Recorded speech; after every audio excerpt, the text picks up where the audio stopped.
તો સુરતની અંદરનો એક એવો વિભાગ કે જે જાહેર પરિવહન સેવા માટે બનેલો છે ને એ સેવામાંથી સુરતીઓના ટેક્સના પૈસામાં જે 1500 કરોડ રૂપિયાની નુકસાનીઓ થઈ રહી છે અને ભારતીય જનતા પાર્ટીના શાસકો પૈસાવાળા બની રહ્યા છે એવું કહી શકાય. કોસાડ ડેપોએ 164 બસોમાંથી 86 બસો બંધ હાલતમાં છે. એની ટાઈમ તમે ત્યાં જોવો એટલે આ તમને ચિત્ર દેખાય છે એવી રીતે બધું બંધ હાલતની અંદર બસો છે. મોટા ભાગની બસો છે એમના જે મીટર રીડિંગ હોય છે, કિલોમીટરના રીડિંગ, એ બંધ હાલતમાં છે. તો પછી આ બસોને પૈસા ચૂકવાય કયા હિસાબે રહ્યા છે? ડ્રાઈવરો છે જેમની પાસે માત્ર ને માત્ર એક બસમાં એક ડ્રાઈવર 16 કલાક કામ કરે છે. આજના સમયે જે આ એનું 53 બસોનું લિસ્ટ છે અહીંયાથી, તો 53 માંથી માત્ર ને માત્ર 38 ડ્રાઈવરો છે. એનો મતલબ કે બાકીની બસોમાં ડ્રાઈવર નથી, એ ગમે ત્યાં બંધ હાલતમાં પડી છે. 50% 40% બસો બંધ હાલતમાં છે. લોકો મજબૂરીની અંદર ઘેટા બકરાની જેમ પુરાઈને ચાલવા માટે મજબૂર બન્યા છે. અને બીજી બાજુ શહેરના તમામ ડેપોએ આવી રીતે બસો બંધ હાલતમાં છે.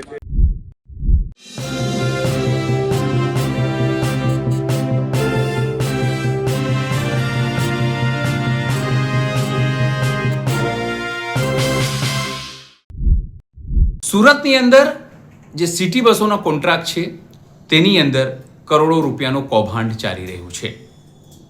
એક કૌભાંડના નાણાં ભારતીય જનતા પાર્ટીના નેતાઓના ખિસ્સામાં જઈ રહ્યા છે, કમલમ જઈ રહ્યા છે અને એનું નુકસાન સુરતના ટેક્સ પેયરને થઈ રહ્યું છે.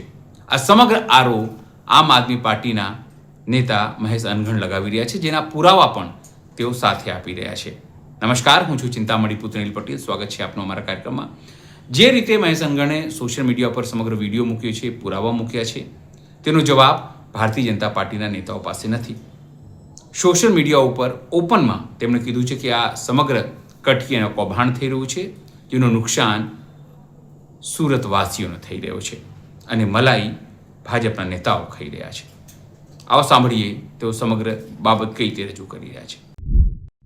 1200 થી 1500 કરોડ રૂપિયાની નુકસાની, અને તો પણ સુરતના લોકોએ બીઆરટીએસ બસની અંદર બેસવા માટે ધક્કા મૂકી કરીને બેસવું પડે, કીચોકીચ બેસવું પડે, શ્વાસ લેવામાં તકલીફ પડે. આમ તો દરેક વિભાગમાંથી ભારતીય જનતા પાર્ટીને કરોડો રૂપિયાની કાળી કમાણી થાય છે, પરંતુ સુરતની અંદરનો એક એવો વિભાગ કે જે જાહેર પરિવહન સેવા માટે બનેલો છે ને એ સેવામાંથી સુરતીઓના ટેક્સના પૈસામાં જે 1500 કરોડ રૂપિયાની નુકસાનીઓ થઈ રહી છે અને ભારતીય જનતા પાર્ટીના શાસકો પૈસાવાળા બની રહ્યા છે એવું કહી શકાય.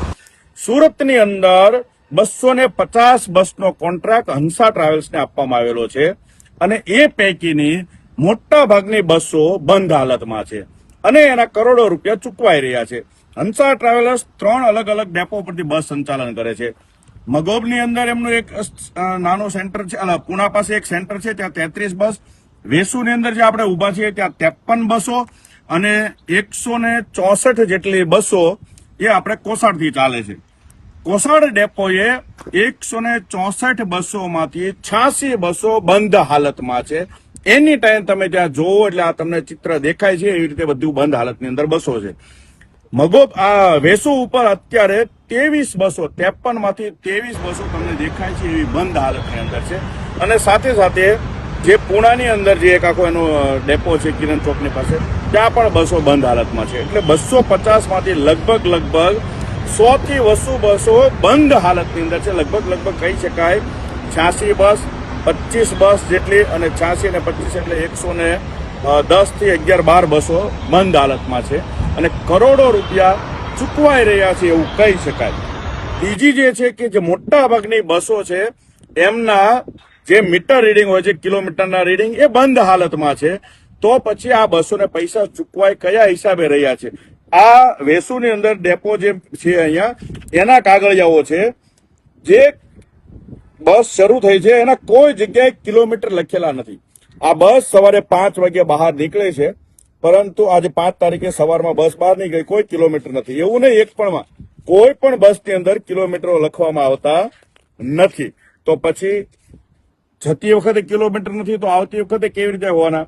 કારણ કે મોટા ભાગની બસોના કિલોમીટરો બંધ છે.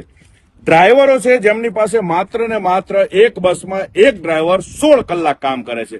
આજના સમયે જે આ એનું 53 બસોનું લિસ્ટ છે અહીંયાથી, તો 53 માંથી માત્ર ને માત્ર 38 ડ્રાઈવરો છે. એનો મતલબ કે બાકીની બસોમાં ડ્રાઈવર નથી, એ ગમે ત્યાં બંધ હાલતમાં પડી છે. પરંતુ સરકારી ચોપડે એના પૈસા ચૂકવાઈ રહ્યા હોય એવી શક્યતાઓ સૌથી વધુ પ્રબળ છે. કારણ કે જો બસો બંધ હોય અને પૈસા ચૂકવાતા હોય પણ ચોપડે બંધ નથી, એનો મતલબ કે સિસ્ટમની અંદર પૈસા ચૂકવાઈ રહ્યા છે. અને આ જ કારણોસર આ કોર્પોરેશનને કરોડો રૂપિયાની નુકસાની થાય છે. 1 કરોડ રૂપિયા આ ટ્રાવેલ્સ એજન્સીઓ વાળા પાસે જાય છે અને ત્યાંથી એ ભાગ બટાઈ કરી ભાજપના કાર્યાલય સુધી પહોંચે છે. આટલું મોટું કૌભાંડ છે. કેટલી વખત આ કૌભાંડને બહાર પાડ્યું છે, છતાં આ એજન્સી વિરુદ્ધમાં કોઈ કામગીરીઓ એની વિરુદ્ધમાં થતી નથી. કામગીરી તો નથી થતી, પરંતુ આ જ એજન્સીને કરોડો રૂપિયાનો કોન્ટ્રાક્ટ ફરી વખત રિન્યુ કરવામાં આવ્યો છે. આટલી ગોબાચારીઓ કરે છે. 50% 40% બસો બંધ હાલતમાં છે. લોકો મજબૂરીની અંદર ઘેટા બકરાની જેમ પુરાઈને ચાલવા માટે મજબૂર બન્યા છે. અને બીજી બાજુ શહેરના તમામ ડેપોએ આવી રીતે બસો બંધ હાલતમાં છે. અત્યારે અલગ અલગ ડેપો ઉપર ગયા. ગ્રીન સેલ એજન્સીને 150 બસોનો કોન્ટ્રાક્ટ છે. 150 બસોમાંથી મોટા ભાગની બસો બંધ હાલતમાં છે. ઓક્ટ્રા જે એજન્સી છે એમને 150 બસનો કોન્ટ્રાક્ટ આપ્યો છે. એના 75 માંથી મોટા ભાગની બસો બંધ હાલતમાં છે. તમામ જગ્યાએ 40% 50% બસો બંધ છે અને કરોડો રૂપિયાની ચૂકવણીઓ તમામ એજન્સીઓને થઈ રહી છે. આ બાબતે જોઈએ કે હવે શું થઈ રહી છે.